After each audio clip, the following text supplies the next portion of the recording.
नमस्कार दोस्तों, स्वागत है आप सभी का मेरे यूट्यूब चैनल पर। रवीन्द्रनाथ टैगोर की एक प्रसिद्ध कहानी है द ब्रोकन नेस्ट। इसे हिंदी में नष्ट नीर नाम से प्रकाशित किया गया है। आज हम सुनेंगे इसे कहानी का पहला भाग।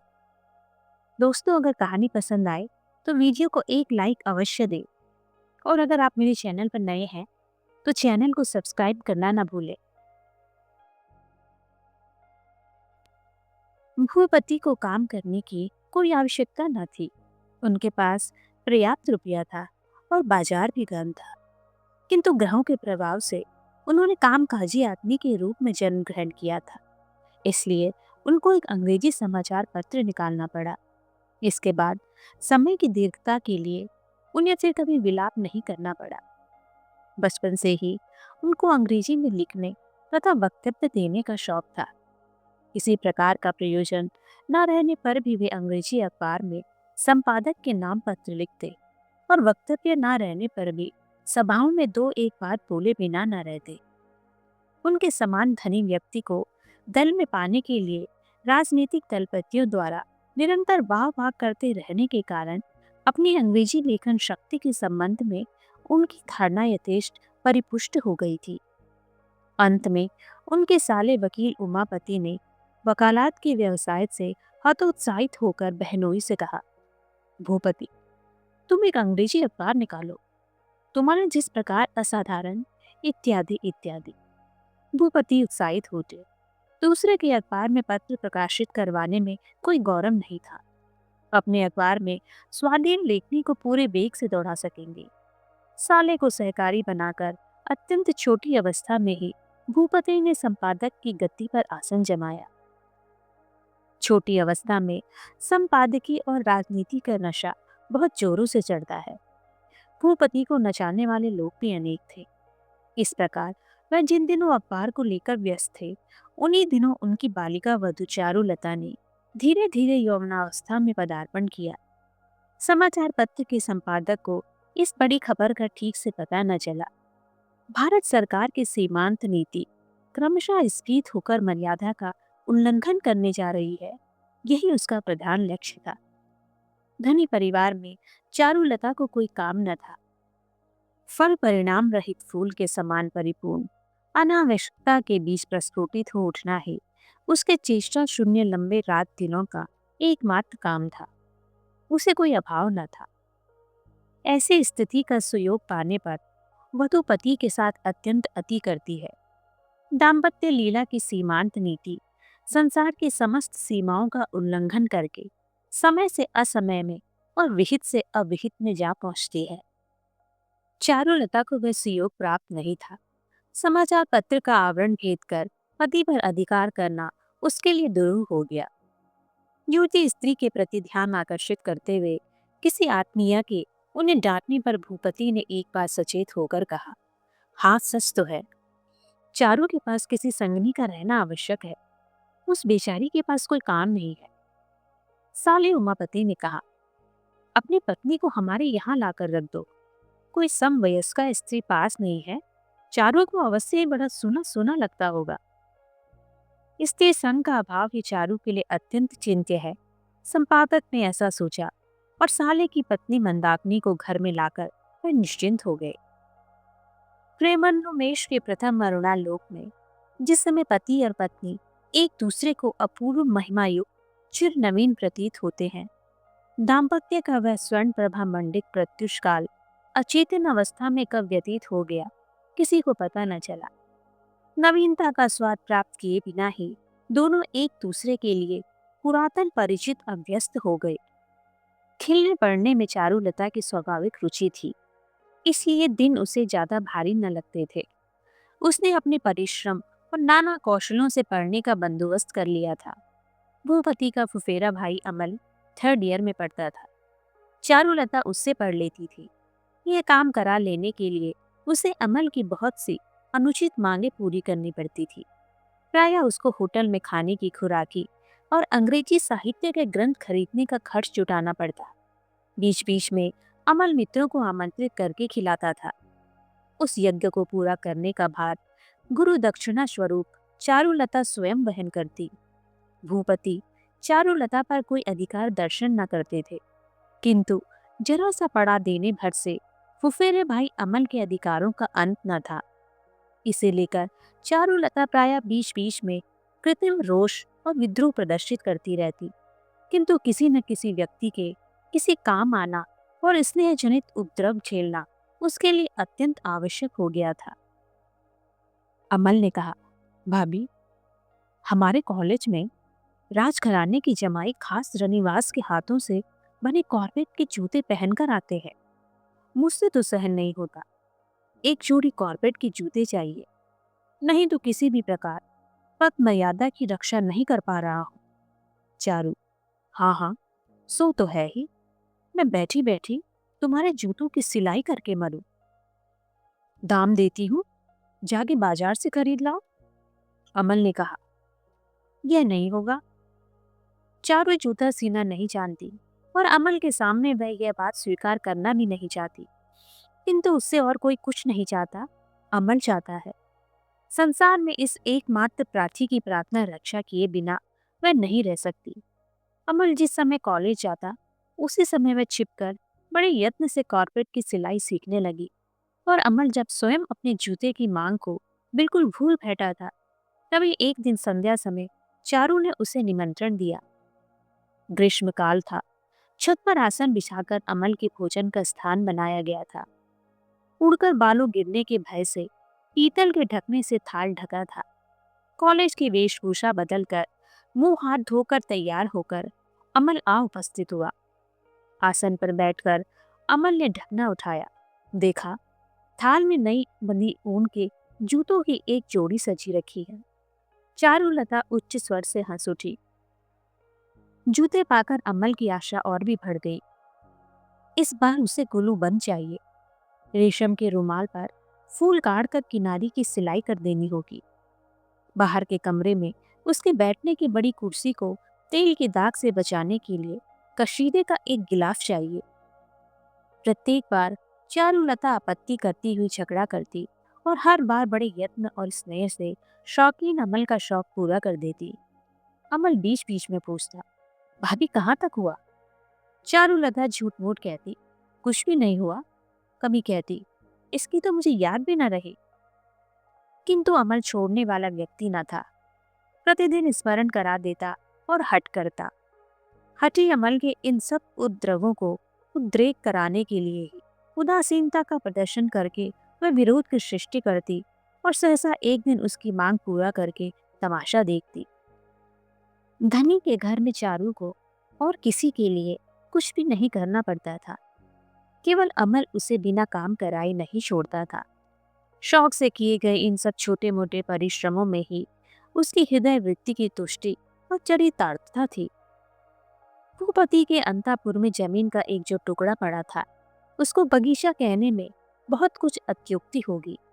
उस बगीचे की प्रधान वनस्पति थी एक विलायती आंवले का पेड़। इस भूखंड की उन्नति करने के लिए चारू और अमल की एक कमेटी बैठी। दोनों मिलकर कई दिनों तक चित्र खींचकर, प्लान बनाकर बड़े उत्साह से उस जमीन पर एक बगीचे की कल्पना को साकार करने में लगे रहे। अमल ने कहा, भाभी, अपने इस बगीचे में प्राचीन काल की राजकन्या के समान तुमको अपने हाथों पेड़ों में जल देना होगा। चारू ने कहा, और इस पश्चिम के कोने में एक झोपड़ी तैयार करनी होगी। हरिण का बच्चा रहेगा। अमल ने कहा, और एक छोटी सी झील बनानी होगी, उसमें हंस चुगेगा। इस प्रस्ताव से उत्साहित होकर चारू बोली, और उसमें नील कमल लगाऊंगी। बहुत दिनों से मेरी इच्छा है नील कमल देखने की। अमल बोला, उस झील पर एक पुल बनाया जाएगा और घाट पर एक छोटी सी सुंदर डोंगी रहेगी। चारू ने कहा, घाट तो अवश्य ही सफेद संगमरमर का बनेगा।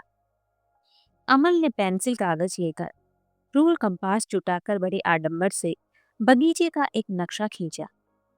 प्रतिदिन दोनों ने मिलकर कल्पना में संशोधन परिवर्तन करते करते 20-25 नए नक्शे तैयार कर लिए। नक्शा तैयार हो जाने पर कितना खर्च बैठेगा, इसका एक एस्टीमेट तैयार होने लगा। पहले सोचा था चारू अपने निर्धारित हाथ खर्च में से धीरे धीरे उद्यान तैयार करवा लेगी। घर में कहाँ क्या हो रहा है, वो पति को इस ओर आंख उठाकर भी नहीं देखते। बगीचा तैयार हो जाने पर उनको वहां आमंत्रित करके आश्चर्य में डाल देगी। वह सोचेगा, अलादीन के चिराग की सहायता से जापान देश से एक संपूर्ण बाग उखाड़ कर लाया गया है। किंतु एस्टीमेट काफी कम करने पर भी चारों की सामर्थ्य के बाहर था। अमल फिर रूपरेखा में परिवर्तन करने बैठा। बोला, तो भाभी उस झील को छोड़ दिया जाए। चारू बोली, नहीं नहीं, झील तो किसी तरह नहीं छोड़ी जा सकती, उसमें मेरे नील कमल रहेंगे। अमल ने कहा, हाँ, तो अपने हरिण के घर पर खपरेल की छत मत डालो, उस पर यूं ही मामूली सा पुआल छवा देने से काम चलेगा। चारू ने अत्यंत प्रसन्न होकर कहा, तो हमें इस घर की जरूरत नहीं, रहने दो। मॉरिशस से लवंग, कर्नाट से चंदन और सीहल से दालचीनी के पौधे मंगवाने का प्रस्ताव था। अमल द्वारा उनके बदले में मानिक लता से मामूली देशी और विलायती वृक्षों के नाम प्रस्तावित करने से ही चारू मुंह फुलाकर बैठ गई और बोली, तो फिर रहने दो, मुझे बगीचा नहीं चाहिए। एस्टीमेट कम करने का यह ढंग नहीं। एस्टीमेट के साथ साथ कल्पना को नष्ट करना चारू के लिए असाध्य था, और अमल मुंह से चाहे कुछ कहे, मन ही मन उसे भी यह रुचिकर नहीं लगा था। अमल ने कहा, तो भाभी, तुम भैया से बगीचे की बात छेड़ो, वह अवश्य ही रुपया देंगे। चारू ने कहा, नहीं, उनसे कहने में मजा क्या रहा, हम ही दोनों बगीचा तैयार कर लेंगे। वे तो साहब के घर में फरमाइश करके ईडन गार्डन बनवा सकते हैं, तो हमारे प्लान का क्या होगा। आंवले के वृक्ष की छाया में बैठकर चारू और अमल असाध्य संकल्प की कल्पना सुख की रचना कर रहे थे। चारू की भावश मंदा ने दो तल्ले से पुकार कर कहा, इतनी देर हो गई, तुम लोग बगीचे में क्या कर रहे हो। चारू ने कहा, पके आंवले ढूंढ रहे हैं। ललचाकर मंदा ने कहा, मिले तो मेरे लिए भी लाना। चारू हंसी, अमल भी हंसा। उनके समस्त संकल्पों का प्रधान सुख और गौरव यही था कि वे उन दोनों तक ही सीमित थे। मंदा में और चाहे जो गुण हो, कल्पना न थी। वह इन समस्त प्रस्तावों का रस कैसे ग्रहण कर सकती थी। इन दो सदस्यों की हर कमेटी से वह बिल्कुल बहिष्कृत थी। ना तो उस असाध्य बगीचे का एस्टीमेट कम हुआ, और न कल्पना ने ही किसी प्रकार हार माननी चाहिए। अतएव आंवले के वृक्ष के नीचे की कमेटी कुछ दिन इसी प्रकार चलती रही। बगीचे में जिस स्थान पर झील बनेगी, जहां पर हरिण का घर तैयार होगा, जहां पत्थर की वेदी बनेगी, अमल ने उन स्थानों पर चिन्ह लगा दिए। उनके इस कल्पित बगीचे में आंवले के वृक्ष के नीचे चारों ओर किस प्रकार का चबूतरा होगा। अमल एक छोटी कुदाल लेकर उसका निशान बना रहा था। तभी वृक्ष की छाया में बैठी चारू ने कहा, अमल, यदि तुम लिख सकते तो अच्छा होता। अमल ने प्रश्न किया, क्यों अच्छा होता। चारू, अपने इस बगीचे का वर्णन करके तुमसे एक कहानी लिखवाती। यह झील, यह हरिण का घर, आंवले की छाया, उसमें ये सभी रहते, हम दोनों को छोड़कर और कोई न समझ पाता। बड़ा मजा आता। अमल, तुम एक बार लिखने का प्रयत्न करके देखो, तुम अवश्य लिख सकोगे। अमल ने कहा, अच्छा, यदि लिख सका तो मुझे क्या दोगे। चारू ने कहा, तुम क्या चाहते हो। अमल, अपनी मसरी की छत पर मैं स्वयं लता चित्रित कर दूंगा, तुम्हें वह पूरा का पूरा रेशम से काट देना होगा। चारू ने कहा, तुम सभी बातों में अति करते हो, भला मसरी की छत पर कढ़ाई। मसहरी जैसी वस्तु को श्रीहीन कारागार के समान बना रखने के विरुद्ध अमल ने बहुत सी बातें कही। उसने कहा, संसार के 15 आना लोगों में सौंदर्य बोध नहीं है, और कुरूपता उन्हें तनिक भी नहीं अकड़ती, यह उसी का प्रमाण है। चारू ने यह बात मन ही मन तुरंत स्वीकार कर ली, और अपने दो जनों की जो गुप्त कमेटी है, वह उन 15 आना लोगों में नहीं है, यह सोचकर वह प्रसन्न हुई। उसने कहा, अच्छा ठीक है, मैं मसहरी की छत तैयार कर दूंगी, तुम लिखो। अमल ने गूढ़ भाव से कहा, तुम सोचती हो कि मैं लिख नहीं सकता। चारू ने अत्यंत उत्तेजित होकर कहा, तब तो तुमने जरूर कुछ लिखा है। मुझे दिखलाओ। अमल, आज रहने दो भाभी। चारू, नहीं, आज ही दिखाना होगा। तुम्हें मेरे सिर की सौगंध। अपना लेख ले आओ। चारू को अपना लेख सुनाने की अत्यंत उत्सुकता ही अमल को इतने दिनों से बाधा दे रही थी। कहीं चारू समझ न पाए, कहीं उसको अच्छा न लगे। इस संकोच को वह दूर नहीं कर पा रहा था। आज कॉपी लाकर थोड़ा लाल होकर, थोड़ा खांस कर उसने पढ़ना आरंभ किया। चारू पेड़ के तने से पीठ टेक कर घास के ऊपर पैर फैलाकर सुनने लगी। लेख का विषय था मेरी कॉपी। अमल ने लिखा था, हे मेरी कोरी कॉपी, मेरी कल्पना ने अभी तक तुम्हारा स्पर्श नहीं किया है। सूती का ग्रह में भाग्य पुरुष के प्रवेश करने से पूर्व शिशु के ललाट पट्ट के समान तुम निर्मल हो, रहस्यमयी हो। जिस दिन तुम्हारे अंतिम पृष्ठ की अंतिम पंक्ति में उपसंहार लिख सकूंगा, वह दिन आज कहाँ है? तुम्हारे ये कोरे शिशु पत्रादि आज उस चिरंतन मसी चिन्हित समाप्ति की बात की स्वप्न में भी कल्पना नहीं कर सकते। इत्यादि अनेक बातें लिखी थी।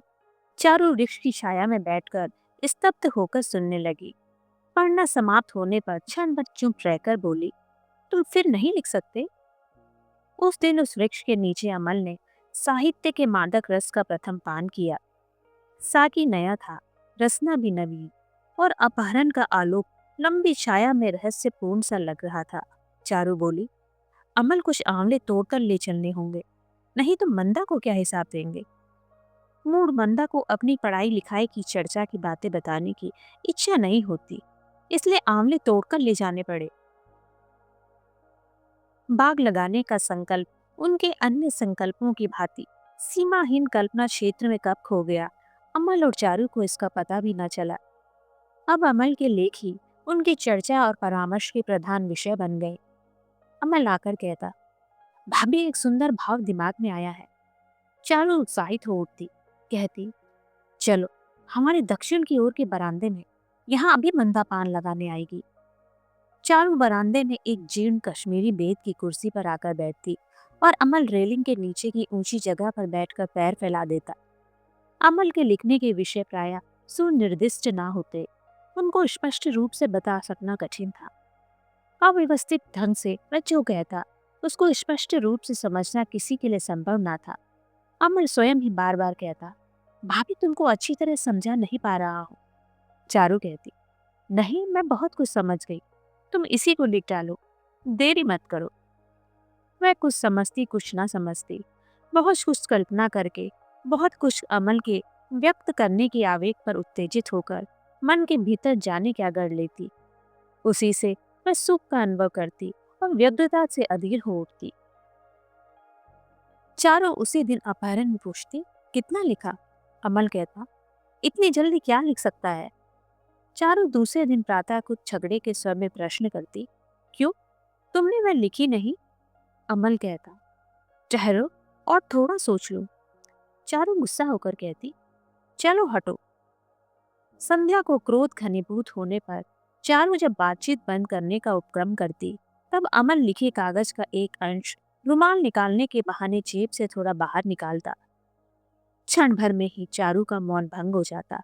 वह बोल उठती, अच्छा, तो तुमने लिख लिया है, मुझे बहका रहे थे, दिखाओ। अमल कहता, मैं पूरा नहीं हुआ, थोड़ा और लिखकर सुनाऊंगा। चारू, नहीं, अभी सुनाना होगा। अमल तुरंत सुनाने के लिए व्याकुल रहता, किंतु कुछ देर चारू के छीना झपटी किए बिना वह नहीं सुनाता था। उसके बाद अमल कागज हाथ में लिए बैठा बैठा पहले तो कुछ पन्ने ठीक करता, पेंसिल लेकर दो एक संशोधन करता रहता। इस बीच चारू का चित्त प्रसन्न कौतूहल भाव से जल भार नत मेघ के समान कागज के उन पन्नों पर झुका रहता। अमल जब भी जो छोटे मोटे दो चार अनुच्छेद लिखता, वे ही चारू को तभी सुनाने पड़ते। बाकी अलिखित भाग आलोचना और कल्पना द्वारा दोनों के बीच मथित होता रहता। इतने दिनों तक दोनों आकाश कुसुम के संकलन में लगे हुए थे। अब काव्य कुसुम की कृषि आरंभ करते ही वे और सब कुछ भूल गए। एक दिन अपहरण में कॉलेज से लौटने पर अमल की जेब कुछ ज्यादा भारी प्रतीत हुई। अमल ने जब घर में प्रवेश किया, तभी चारू ने अंतापुर के गवाक्ष से उसके जेब की पूर्णता की ओर ध्यान दिया था। और दिन कॉलेज से लौटकर घर के भीतर आने में अमल देरी नहीं करता था। आज उसने अपनी भरी हुई जेब के साथ बाहर के कक्ष में प्रवेश किया, जल्दी आने का नाम ही न लिया। अंतापुर की सीमा के पास आकर चारू ने बहुत बार तालियां बजाई, किसी ने नहीं सुना। कुछ क्रोध से अपने बरामदे में मनमत दत्त की एक पुस्तक लेकर चारू पढ़ने की चेष्टा करने लगी।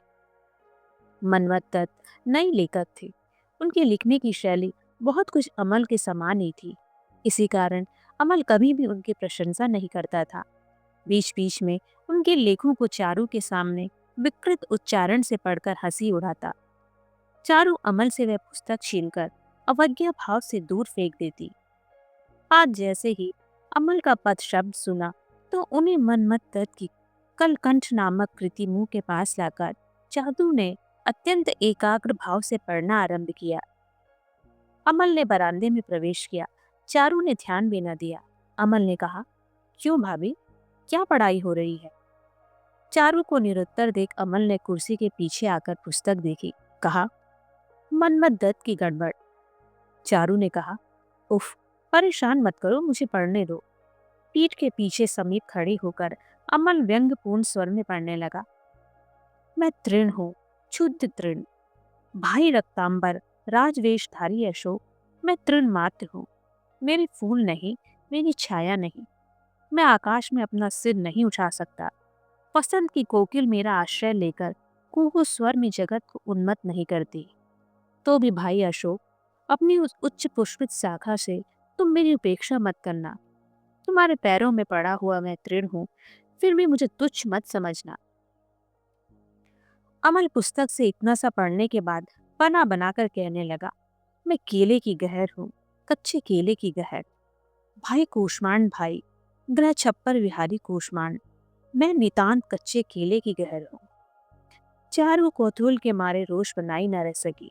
हंसकर उठती हुई पुस्तक पटक कर, तुम बड़े ही ईर्ष्यालु हो, अपनी रचना के अलावा कुछ भी पसंद नहीं आता। अमल ने कहा, तुम्हारी उदारता का क्या कहना, तिनका भी मिल जाए तो निगल लो। चारू, अच्छा जनाब, मजाक रहने दो, पॉकेट में क्या है, निकालो। अमल, क्या है, अंदाजा लगाओ। बहुत देर तक चारू को परेशान करके अमल ने जेब से सरोरू नामक विख्यात मासिक पत्र बाहर निकाला। चारू ने देखा, पत्रिका में अमल का वही खाता नामक लेख प्रकाशित हुआ था। चारू देखकर चुप रह गई। अमल ने सोचा, उसकी भाभी खूब खुश होगी, किंतु प्रसन्नता का कोई विशेष लक्षण न देखकर बोला, सरोरू पत्र में ऐसा वैसा लेख प्रकाशित नहीं होता। अमल ने यह कुछ पढ़ाकर कहा था, चाहे जैसा काम चलाऊ लेख हो, मिल जाता तो संपादक छोड़ते ना। किंतु अमल ने चारू को समझा दिया, संपादक बहुत बड़ा आदमी होता है, 100 लेखों में से एक छांटता है। सुनकर चारू प्रसन्न होने की चेष्टा करने लगी, किंतु वह प्रसन्न ना हो सकी, क्योंकि उसके मन को आघात पहुंचा। ये समझने की चेष्टा की, किंतु कोई संगत कारण न खोज सकी। अमल का लेख अमल और चारू दोनों की संपत्ति थी। अमल लेखक था और चारू पाठक। उसकी गोपनीयता ही उसका प्रधान रस था। उस लेख को सब कोई पढ़ेगा और बहुत से लोग उसकी प्रशंसा करेंगे। यह चारू को क्यों कष्ट दे रहा था, यह वह ठीक से न समझ सकी। किंतु लेखक की आकांक्षा केवल एक पाठक भर से ज्यादा दिन तक तृप्त नहीं होती। अमल ने अपने लेख छपाने आरंभ किए, प्रशंसा भी प्राप्त की। बीच बीच में भक्तों के पत्र भी आने लगे। अमल उन्हें अपनी भाभी को दिखलाता। चारू इससे खुश भी होती और कष्ट भी पाती। अब अमल को लेख लिखने में प्रवृत्त कराने के लिए एकमात्र उसके उत्साह और प्रेरणा की आवश्यकता नहीं रह गई थी। अमल को बीच बीच में कदाचित नाम हस्ताक्षर विहीन रमणियों के पत्र भी मिलने लगे। इसे लेकर चारू उससे मजाक तो करती, किंतु उसे सुख न मिलता। सहसा उनकी कमेटी का बंद द्वार खोलकर बंगाल की पाठक मंडली उन दोनों के बीच में आकर खड़ी हो गई। भूपति ने एक दिन छुट्टी के समय कहा, अरे चारू, अपना अमल इतना अच्छा लिख सकता है, यह तो मैं जानता ही न था। भूपति की प्रशंसा से चारू खुश हुई। अमल भूपति का आश्रित था, किंतु अन्य आश्रितों की अपेक्षा उसमें बहुत भेद था। इस बात को उसके पति के समझाने पर चारू ने जैसे गर्व का अनुभव किया। उसका अभिप्राय यह था कि अमल को मैं क्यों इतना प्यार दुलार करती हूँ। यह बात तुम लोग इतने दिनों बाद समझे। मैं बहुत दिनों पहले ही अमल की मर्यादा समझ गई थी। अमल किसी की भी अवज्ञा का पात्र नहीं है। चारू ने प्रश्न किया, तुमने उसका लेख पढ़ा है? भूपति ने कहा, हाँ नहीं, ठीक से नहीं पढ़ा, समय नहीं मिला, किंतु अपना निशिकांत पढ़कर खूब प्रशंसा कर रहा था। वह बंगला रचना अच्छी तरह समझता है। भूपति के मन में अमल के प्रति सम्मान का भाव जग उठे। चारू को यह एकांत इच्छा थी। उमापत भूपति को अपने अखबार के साथ अन्य कई प्रकार के उपहार देने की बात समझा रहा था। उपहार से किस प्रकार नुकसान की बजाय लाभ हो सकता है, यह भूपति किसी प्रकार भी नहीं समझ पा रहा था। चारू एक बार कमरे में झांक कर उमापत को देखकर चली गई। कुछ देर बाद फिर घूम फिर कर उसने कमरे में आकर देखा। दोनों व्यक्ति हिसाब को लेकर बहस कर रहे थे। चारू की अधीरता देखकर उमापत कोई बहाना करके बाहर चले गई। भूपति हिसाब से माथा पच्ची करने लगा। कमरे में प्रवेश कर चारू ने कहा, क्या अभी तक तुम्हारा काम समाप्त नहीं हुआ? मैं तो यही सोचती रहती हूँ कि इस अखबार के पीछे तुम रात दिन कैसे काट देते हो। हिसाब को एक ओर सरकाते हुए भूपति थोड़ा मुस्कुराए। मन ही मन सोचा, वास्तव में चारू की ओर ध्यान देने का समय ही नहीं मिलता। यह बड़ा अन्याय है। इस बेचारी के पास समय काटने के लिए कुछ भी नहीं है। स्नेहपूर्ण स्वर में भूपति ने कहा, आज तुम्हारी पढ़ाई नहीं होगी? मास्टर क्या भाग गए? तुम्हारी पाठशाला का नियम सब उल्टा है। छात्रा तो पोथी पत्रा लिए तैयार बैठी है, मास्टर गायब है। शायद आजकल अमल तुमको पहले के समान नियमित रूप से नहीं पढ़ाता। चारू ने कहा, मुझे पढ़ाकर अमल का समय नष्ट करना क्या उचित है? अमल को तुमने क्या एक मामूली प्राइवेट ट्यूटर समझ लिया है? चारू की कमर पकड़कर पास खींचकर भूपति ने कहा, यह क्या मामूली ट्यूटरी है? तुम्हारी जैसी भाभी यदि मुझे पढ़ाने के लिए मिलती तो। चारू, बस बस रहने भी दो। पति बने हो, यही क्या कम आफत है जो अब और। कुछ व्यथित से होकर भूपति ने कहा, अच्छा, कल से मैं अवश्य तुमको पढ़ाऊंगा। अपनी पुस्तक तो लाओ, एक बार देखो तो तुम क्या पढ़ती हो। चारू, बस बस हो गया, तुम्हें पढ़ाने की जरूरत नहीं। पल भर के लिए तो जरा अपना ये अखबार का हिसाब छोड़ नहीं सकते? अभी किसी और बात पर ध्यान दे सकते हो या नहीं, बताओ। भूपति ने कहा, जरूर दे सकता हूँ। इस समय तुम मेरे मन को जिधर घुमाना चाहो उधर ही घूम जाएगा। चारू, बहुत खूब। तो फिर अमल के इस लेख को एक बार पढ़कर देखो, कैसा सुंदर बन पड़ा है। संपादक ने अमल को लिखा है। इस लेख को पढ़कर नव गोपाल बाबू ने उसे बंगला का रस्किन नाम दिया है। सुनकर कुछ सकुचाते हुए भूपति ने पत्रिका हाथ में ले ली। खोलकर देखा, लेख का शीर्षक था, आषाढ़ का चांद। पिछले 2 सप्ताह से भारत सरकार के बजट की समालोचना के संबंध में भूपति अंकों की बड़ी बड़ी तालिकाएं बना रहा था। वे अंक बहुपद किरणों के समान उसके मस्तिष्क के नाना विवरों में रेंग रहे थे। ऐसे अचानक बंगला भाषा में आषाढ़ का चांद शीर्षक लेख आद्योत्पान पढ़ने के लिए उसका मन तैयार न था। लेख भी नितांत छोटा न था। लेख इस प्रकार शुरू हुआ था, आज आषाढ़ का चांद रात भर मेघों में इस तरह छिप छिप कर क्यों घूम रहा है, मानो स्वर्ग लोक से वह कुछ चोरी कर लाया हो, मानो उसे अपना कलंक छिपाने की जगह ना हो। फागुन के महीने में जब आकाश के किसी भी कोने में कहीं मुट्ठी भर भी मेघ नहीं रहते, तब तो जगत की आंखों के सामने वह निर्लज्ज के समान उन्मुक्त आकाश में अपने को प्रकाशित किए हुए था। और आज उसकी वही तरल हंसी शिशु के सपने के समान, प्रिया की स्मृति के समान, सुरेश्वरी शची के अलका विम्बलित मोतियों की माला के समान। भूपति ने सिर खुजलाकर कहा, अच्छा लिखा है, किंतु मुझे क्या, यह सब कवित्व क्या मैं समझता हूँ? चारू ने लज्जित होकर भूपति के हाथ से पत्रिका छीन कर कहा, तब तुम क्या समझते हो? भूपति ने कहा, मैं संसारी आदमी हूँ, मैं मनुष्य को समझता हूँ। चारू ने कहा, मनुष्य की बात क्या साहित्य में नहीं लिखी जाती? भूपति, गलत लिखते हैं। इसके अतिरिक्त मनुष्य के शरीर वर्तमान रहते बनावटी बातों के बीच उसे खोजते फिरने की क्या जरूरत है? यह कहकर चारुलता की छोटी पकड़कर कहा, यही लो, जैसे मैं तुमको समझता हूँ। किंतु उसके लिए क्या मेघनाथ वध, कवि कंकण चंडी आदि आद्योपान पढ़ने की जरूरत है? भूपति को इस बात का अहंकार था कि वह काव्य नहीं समझता, तो भी अमल के लेख को अच्छी तरह न पढ़ने पर भी उसके प्रति मन ही मन भूपति को कुछ श्रद्धा थी। भूपति सोचता, कहने को कुछ भी नहीं, फिर भी अनर्गल इतनी बातें बनाकर कहना, यह तो मैं सिर फोड़ कर मर जाऊं तो भी नहीं कर सकता। अमल में इतनी क्षमता है, यह कौन जानता था?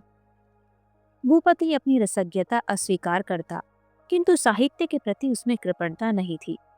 दरिद्र लेखक के पकड़ लेने पर भूपति उसको किताब छापने का खर्चा देता, केवल विशेष रूप से यह कह देता, किताब मुझे समर्पित ना की जाए।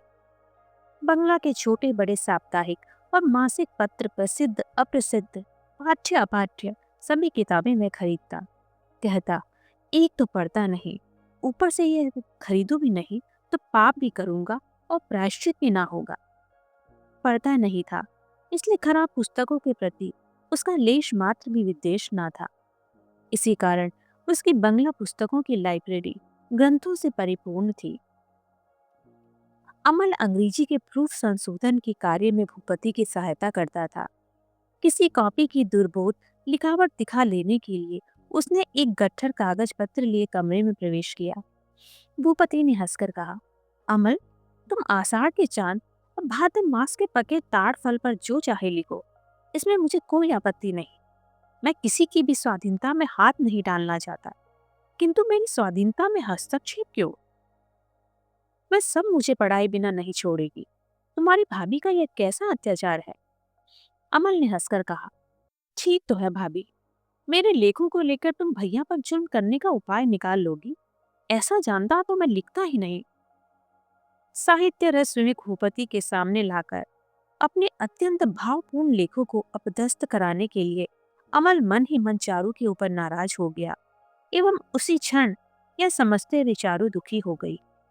प्रसंग बदलने के अभिप्राय से उसने भूपति से कहा, अपने भाई का विवाह करा दो, तो फिर कभी लेखों का उपद्रव ना सहना पड़ेगा।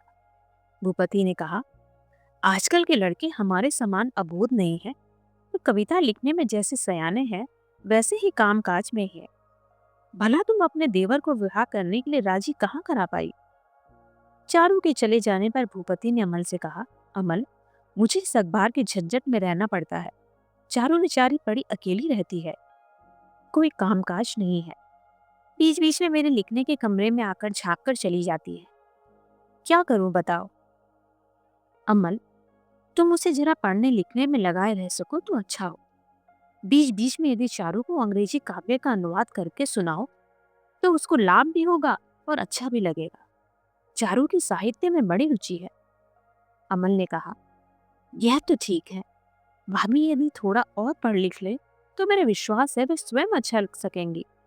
भूपति ने हंसकर कहा, इतनी आशा नहीं करता, किंतु चारू बंगला लेखों की अच्छाई बुराई मेरी अपेक्षा ज्यादा समझ सकती है। अमल, उनकी कल्पना शक्ति खूब है, महिलाओं में ऐसी नहीं दिखती। भूपति, पुरुषों में भी कम दिखती है, उसका प्रमाण मैं हूं। अच्छी बात है, तुम यदि अपनी भाभी को गढ़कर तैयार कर सको तो मैं तुमको पारितोषिक दूंगा। अमल, क्या दोगे सुनो? भूपति, तुम्हारी भाभी की जोड़ की कोई एक और खोज खाज कर ले आऊंगा। अमल, फिर उसमें लगना होगा, सारा जीवन क्या गढ़कर तैयार करने में ही काटूंगा। दोनों भाई आजकल के लड़के थे, किसी बात पर उनकी जीभ नहीं अटकती।